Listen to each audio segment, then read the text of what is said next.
In merito alle prossime amministrative ad Agrigento, Roberta Lala, nella qualità di segretario provinciale di Vox Italia, rompe gli indugi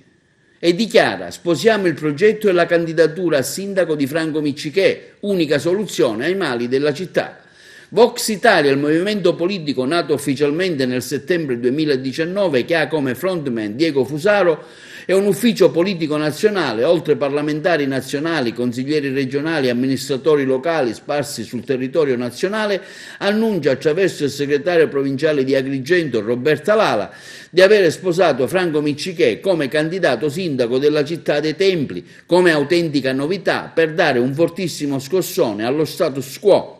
Con la ripresa della vita quotidiana, anche se ancora con le limitazioni del caso dopo l'isolamento per il coronavirus, dichiara ancora Roberta Lala, abbiamo definito la nostra linea politica in vista delle elezioni amministrative del prossimo autunno e dopo un'attenta valutazione con tutto il gruppo dirigente locale e provinciale abbiamo ritenuto che la candidatura del dottore Franco Miccichè sia l'unica a poter dare una sterzata al governo locale. Avremo la nostra lista, il simbolo di Vox Italia in consiglio, che sosterrà un uomo autentico quale Miccichè e un progetto politico-amministrativo che ha trovato un'unità di intenti e di condivisioni del progetto sulla base di contenuti e idee fattibili per una città patrimonio dell'umanità. Un progetto di profonda rottura, afferma Lala, con l'attuale gestione di governo locale e di un'amministrazione che si è caratterizzata soprattutto per l'inadeguatezza, l'incapacità e l'inefficienza nel dare un indirizzo e dei risultati agli agrigentini che si sono conclamati negativamente già prima del Covid-19.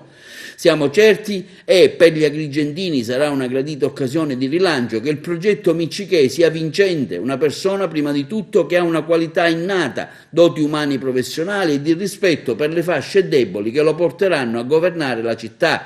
con uno spirito positivo e determinato nell'interesse reale dei bisogni di una comunità oggi in crisi profonda. Nel programma di governo di Vox Italia ha preteso che si inserisse un punto irrinunciabile per creare un ufficio speciale con tecnici già formati, progettisti, esperti, risorse umane specifiche, cosa che finora è stata solo declamata e mai realizzata, per sfruttare e attingere le risorse regionali, extraregionali ed europee, per fare ripartire un modello vincente e di sviluppo che possa avere ricadute a livello economico, turistico e culturale. Per questo l'impegno politico di Vox Italia segnerà per i cittadini di Agrigento un modo di fare politica circolare che abbraccia le migliori risorse ed energie di tutte le classi sociali presenti in città.